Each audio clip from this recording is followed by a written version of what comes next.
Boa tarde, sou a professora Ivoneide Leite, tá? Professora de língua portuguesa da Escola Rosa de Saron. Estou aqui com vocês, tá? Para trabalharmos o módulo 6, tudo bem? E gostaria de saber, né, o que aconteceu com a turma do segundo ano, que eu chamo e ninguém me responde. Espero que assistam essas aulas em casa e me dê um retorno, tá? Ainda estou aguardando vocês, tudo bem? Eu vou prosseguir com os assuntos da turma de vocês, tá certo? Então, vamos lá para a parte do capítulo 1, verbo 1, tá? Modos e tempos. Vamos lá, galera. Ó, o que é verbo? Vamos fazer uma lembrança, dar uma retomada no que é verbo, né? O conceito de verbo e a importância, viu, do verbo para nós, no nosso dia a dia. Como falantes, sabemos que a questão verbal, né, nós estudamos a concordância e a regência, que é muito importante na hora, né, de fazermos essas combinações.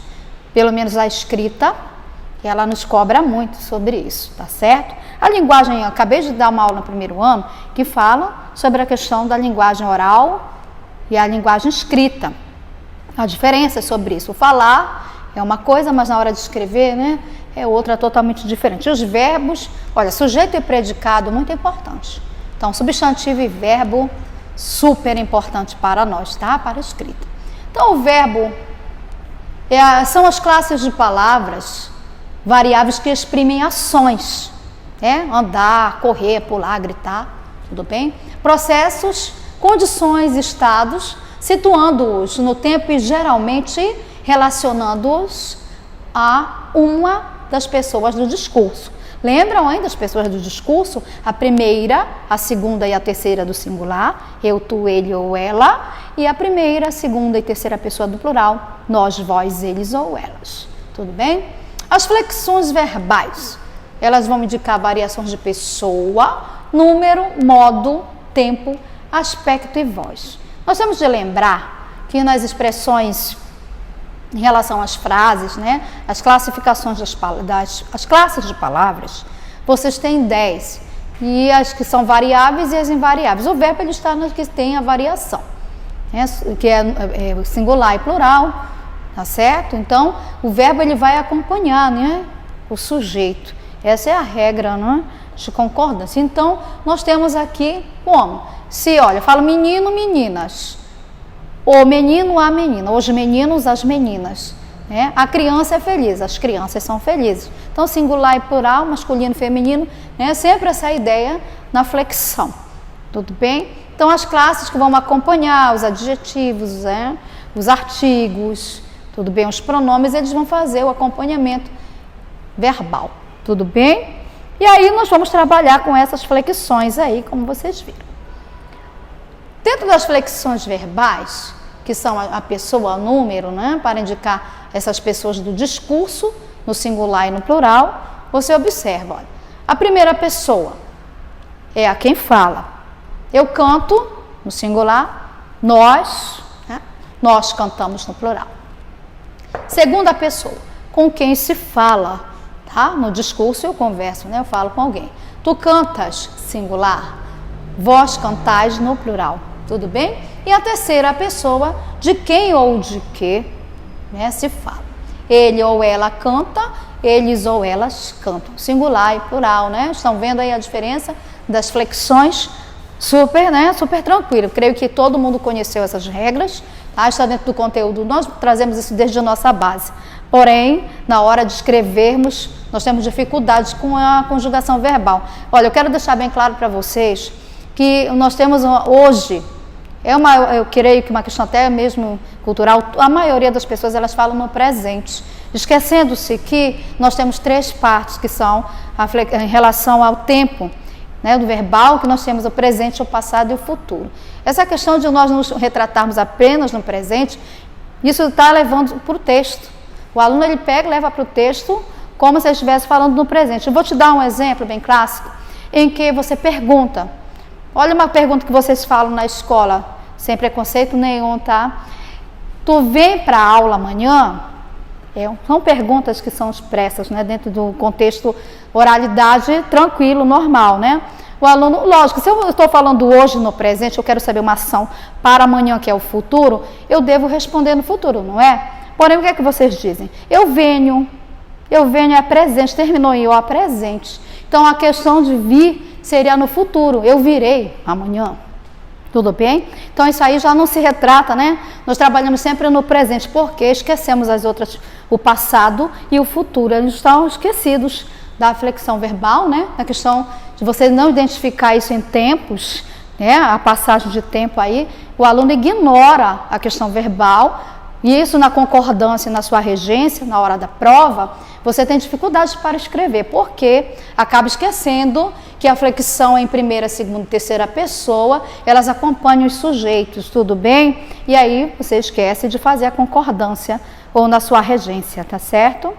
Olha lá, as flexões verbais, olha, acabei de falar, estão ligadas à atitude em que o enunciador, ele assume diante daquilo que ele declara, por meio de quem?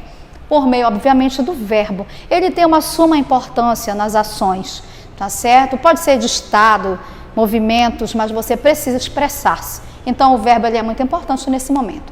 Olha, no modo indicativo, o indicativo é o que está, é o que se declara, é o agora, é o hoje. Tudo bem? Olha aqui aquela ideia que eu estou colocando para ti. Hoje irei ao cinema. O subjuntivo é aquele verbo da incerteza. Eu não tenho certeza se vai acontecer. É a condição. Ele te dá uma condição. Tá certo? Se, né? É a ideia de, olha, se tivesse dinheiro, iria ao cinema.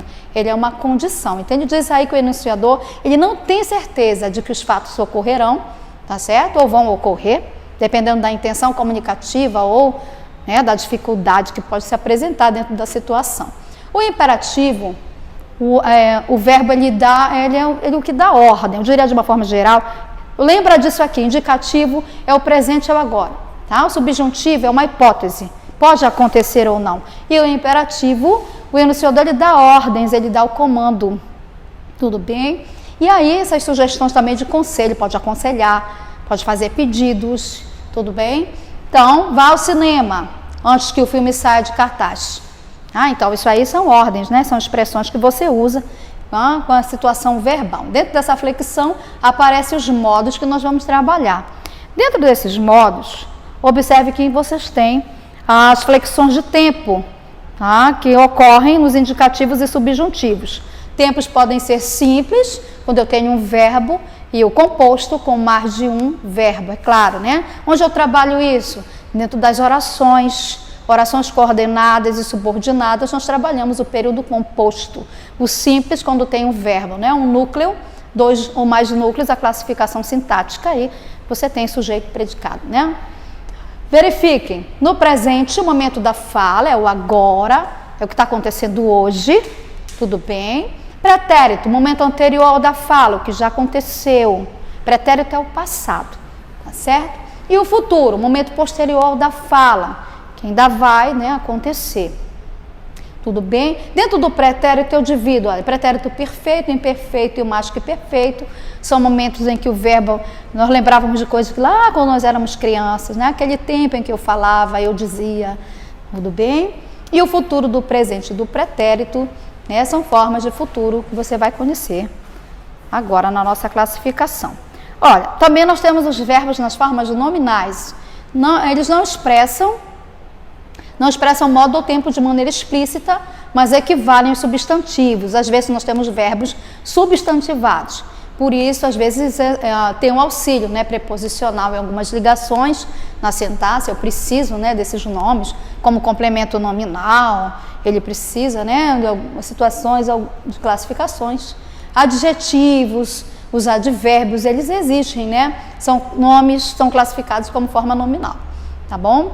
Aí eu tenho aí a classificação, olha, o infinitivo com as terminações em R, refere-se à ação em si, equivalendo-se ao substantivo, os verbos terminados em R, amar, falar, né? Nós estamos observando que hoje as pessoas elas esquecem o Rzinho no final, já não se pronuncia o R, amar, eu vou amar. Quer dizer, se amar é no nível coloquial, é na linguagem oral. Mas quando eu vou dizer, eu tenho que me pronunciar amar.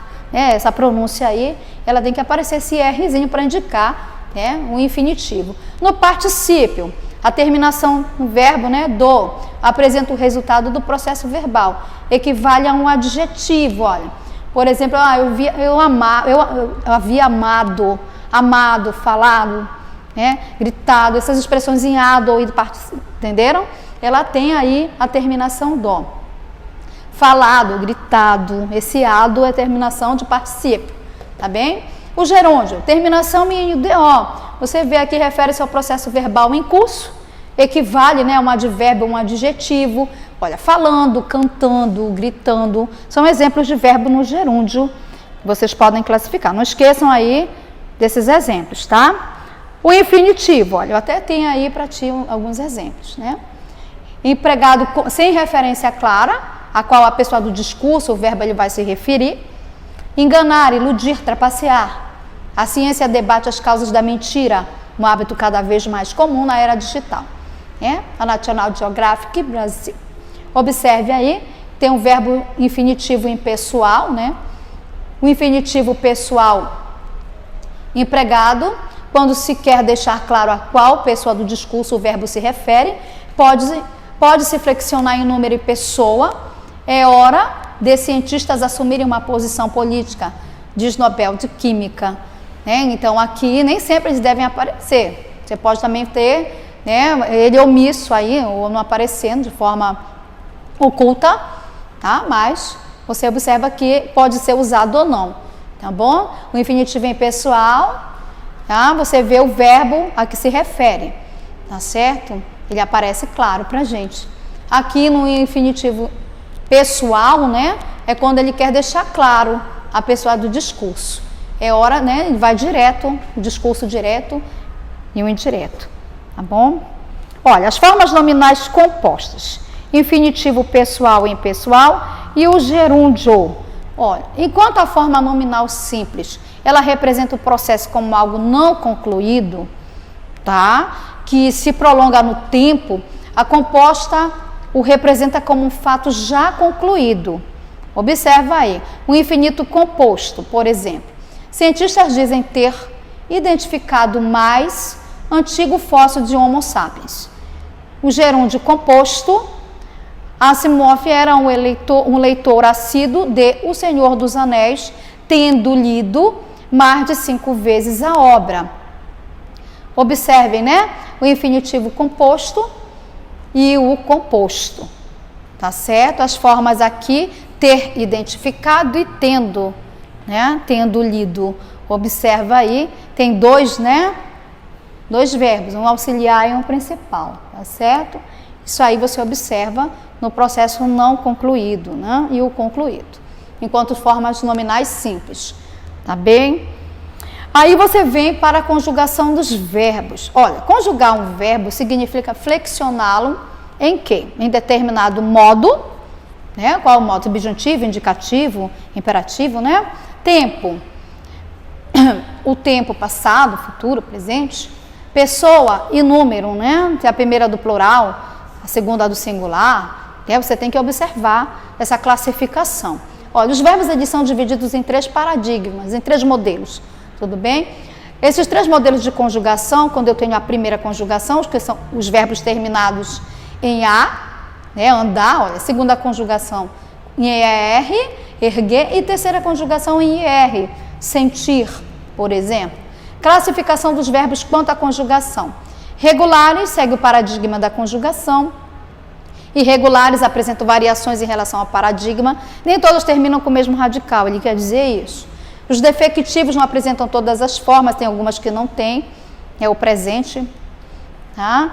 Os abundantes têm mais de uma forma para a mesma conjugação, no particípio, tem o ado e ido, falado e agido, né, por exemplo, são expressões que lembram, né, isso aqui. Então, dentro dessa classificação quanto à conjugação, quase hoje nós não trabalhamos muito dentro da gramática, as provas do Enem elas são muito interpretativas, mas você precisa disso na sua redação para fazer, né, as conjugações corretas.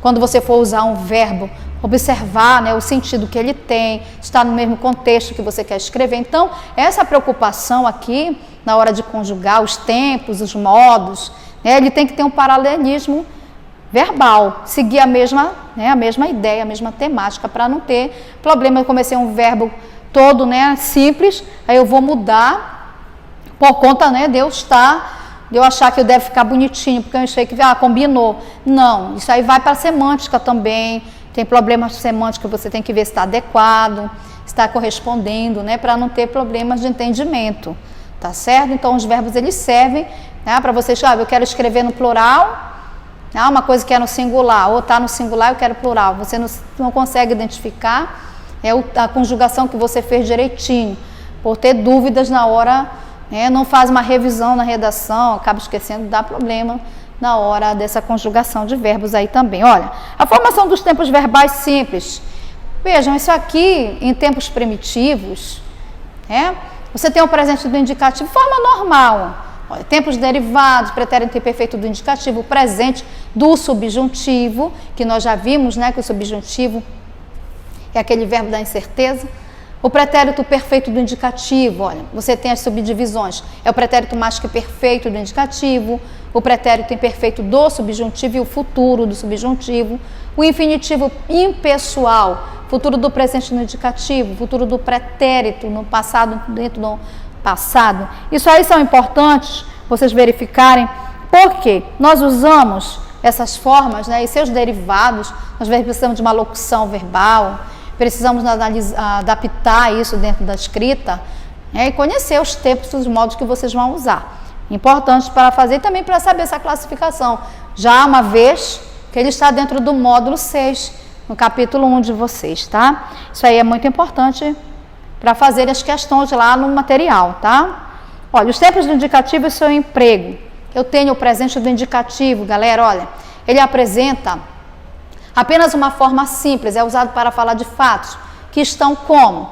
Ocorrendo no momento da fala ou da escrita, tá? Ocorre na atualidade ou de forma frequente, ocorrerão no futuro próximo, né? São tidos como verdades permanentes. Os textos informativos, por exemplo, jornalísticos de publicidade, eles trabalham com a verdade, não? As nossas próprias redações, as dissertações que fazemos, elas têm que ter o cunho de verdade, tem que estar na atualidade, no hoje, no agora, no presente, né? Então, isso aí é importante para vocês identificarem os verbos que podem ser usados na hora de escrever, ajuda também nessa situação verbal aí, em relação ao texto. Olha, já ocorreram no passado, mas o enunciador quer lhes dar maior vivacidade, trazendo para o momento da fala, um presente histórico, um narrativo. Você vai fazer uma comparação, usar uma frase, né, para iniciar o seu texto, você vai utilizar, né, depois no presente do indicativo, que é uma forma do agora, do hoje, você se retratar ao que está acontecendo, né, no contexto real, tá? Olha, os pretéritos do indicativo. Tem 3 subdivisões, o perfeito, o imperfeito e o mais que perfeito. Eles apresentam 2 formas compostas, o pretérito perfeito composto e o pretérito mais que perfeito composto, que são as 3 formas do pretérito que se referem ao passado, mas têm empregos distintos, tá certo? Um passado do passado e o outro é um passado que aconteceu ontem, vamos dizer assim. Então, tem que ter cuidado quando vocês forem classificar. Onde eu uso isso? No texto.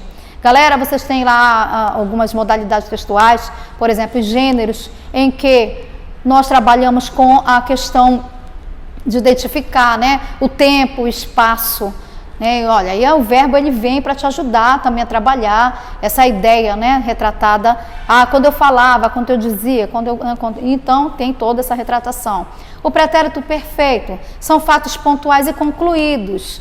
Olha, o pretérito perfeito, ele indica um processo em que se estende no tempo. Desde quando? Desde o passado até o presente. Então, tem uma cronologia aí, uma questão, né, cronológica, seguindo com os fatos pontuais. O pretérito mais que perfeito, fatos que aconteceram antes de outros fatos passados, né? Então, olha, o pretérito mais que perfeito, ele falara, ele gritara, né? Essa expressão aí no final. As formas simples e compostas do pretérito mais que perfeito têm o mesmo sentido, tá certo?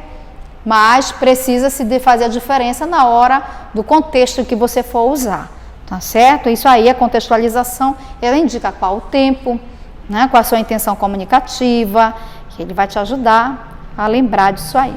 Olha, os futuros do indicativo apresentam duas subdivisões, o futuro, tá? O futuro do presente e o futuro do pretérito, ok? Futuro do presente e do pretérito, ambas com suas respectivas formas compostas. Olha, embora o modo indicativo geralmente exprima a certeza do que está acontecendo agora, né, de fatos que são declarados, os tempos do futuro podem expressar dúvidas ou hipóteses, tá certo? Olha, há fatos do futuro de forma categórica, afirmativas, né? Há fatos do presente exprimindo dúvida, né, se vai ou não acontecer, né? O futuro do pretérito pode ser empregado com referência.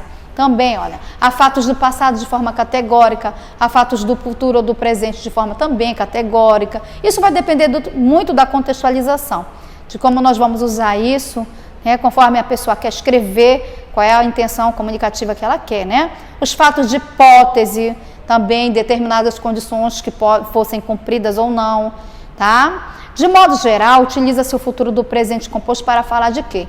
De um fato do futuro tomando como referência certo acontecimento também dentro do futuro, é claro. Olha, o futuro do pretérito composto, geralmente, ele se refere a um fato hipotético, dependente de uma condição do passado, né? Esse fato hipotético é o que ele dá uma hipótese de algo que pode acontecer ou não. Então, onde você verifica isso? Nós temos textos, os textos eles nos mostram, né, obviamente, essas expressões dentro, né, do apanhado textual. Você vai observar que essas expressões elas são indicadas em contos, né, em relatos. Você observa os tempos no presente, no passado e no futuro, tá certo? Que geralmente os textos que são do presente, eles vão relatar a verdade, a realidade das coisas, né, que são, por exemplo, os textos dissertativos, os jornalísticos, eles vão informar sempre no presente. Então, esses aqui eu uso nos contos, nas narrativas, eles também nos servem para ajudar a mostrar um tempo remoto, alguma coisa assim. Ele vai trabalhar com vocês, o futuro do indicativo também. Olha, os tempos do subjuntivo e o seu emprego. Olha, o presente do subjuntivo, geralmente, ele é empregado com referência a fatos incertos. A gente já sabe que ele pode acontecer ou não, né? Incertos do presente ou do futuro, com uma expectativa ou desejo, né, que a coisa aconteça, tá, ou não, né? Então, isso aí também você observa que esses no subjuntivo, assim como orações, elas têm, né, a classificação lá, também que ajudam a lembrar do tempo verbal, e o que é empregado também dentro das orações. Então, quando vocês forem construir o texto, observe essa colocação de tempo. Hoje nós não estamos mais prestando atenção nisso, estamos escrevendo de qualquer jeito, sem nos lembrarmos que essa preocupação de mostrar isso aonde? Na parte escrita. Todo o Enem, a prova do Enem, você observa que é muita interpretação. Porém, onde é que está a parte gramatical? Está lá na tua redação. Observa que tudo vai ser cobrado lá para vocês. Então, regência, concordância, conjugações verbais, está tudo lá. Porque eles acham que vocês já sabem tudo isso, né? A gente já está escrevendo, galera, desde o começo de uma base. Então, a questão verbal, ela vem ser para nós um ponto muito importante da gramática que você não deve ignorar, viu? Verbos, eles são realmente muito importantes.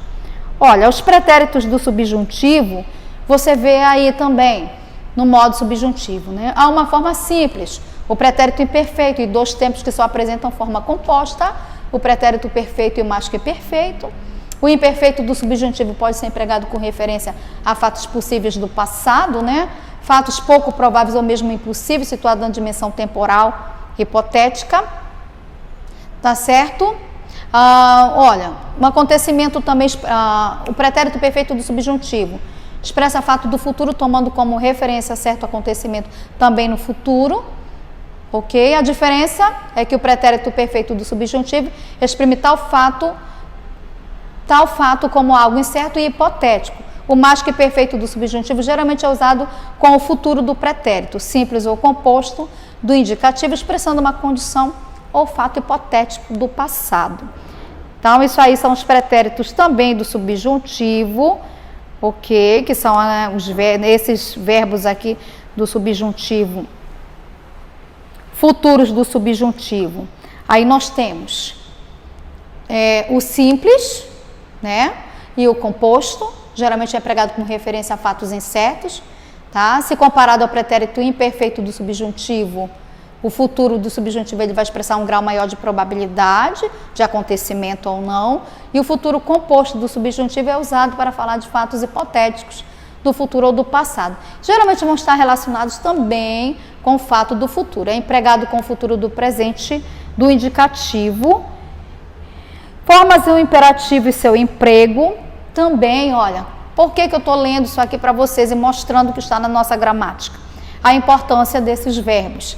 Porque eu estou trabalhando a classificação, tá? Se dentro da sala de aula, né, como nós estivéssemos juntos, né, para trabalhar isso de forma mais... Vocês sabem que nós temos uma aula um pouco mais curta, mas precisamos gravar para vocês, mostrar essa classificação. Então, conforme vocês forem sentindo alguma dúvida, vocês vão mandando perguntar aí para mim como é, tá dentro da plataforma. Pode jogar alguma pergunta lá na plataforma que eu vou te responder. Tá? Esse modo imperativo ele é usado para dar ordens, conselhos, instruções, orientações. Olha, dentro do texto injuntivo eu trabalho, né, com a linguagem imperativa, porque ele dá as ordens, comanda informações que é preciso, ou então de receitas. Você usa muito esse verbo para, olha, faça, compre, misture, né? Você usa muito esse verbo aqui no dia a dia. Ele é utilizado em gêneros textuais que tem o objetivo de persuadir, olha, ou instruir o interlocutor. Tais como anúncios publicitários, manual de instrução, receita culinária, tá certo? Os provérbios. Não tem a primeira pessoa do singular, pois em tese é impossível que alguém dê ordens, tá? Dê ordens a si mesmo. Então esse modo também não admite flexão temporal, apresenta duas formas, que são a afirmativa e a negativa. Tudo bem? Então esses verbos aí vocês também vão verificar lá no livro. Observe nas páginas que estão desse módulo aí, do módulo 6, tá? A qual vocês vão observar que tem toda essa classificação. Já estou falando de modo geral, que já é para nós prosseguirmos com as questões. Quanto mais nós adiantarmos o nosso lado, melhor. Tá certo? Olha, o verbo 2 e a locução, isso aqui vai ficar para a próxima aula. Que já tem um assunto mais específico, eu tenho 3 classes aí para trabalhar com vocês, as vozes verbais, então na outra aula nós vamos ver este assunto. Galera, eu gostaria muito que vocês estudassem, eu não estou vendo a participação do 2º ano, gostaria que vocês entrassem em ação, vamos fazer. Nós estamos em casa, mas nós não podemos ficar parados. A aula está acontecendo. Eu vou cobrar esse assunto. Eu quero que vocês façam as páginas do módulo 6. Podem começar a mandar ver em casa para fazer mesmo. Eu vou estar cobrando na plataforma, até porque eu já vim dar essa aula para vocês. Eu também saí da minha casa, olha, estou aqui, né? Tá tudo complicado, tá difícil, mas vai passar, tá? Então vamos lá, vamos estudar. Vou esperar vocês na plataforma. Tchau!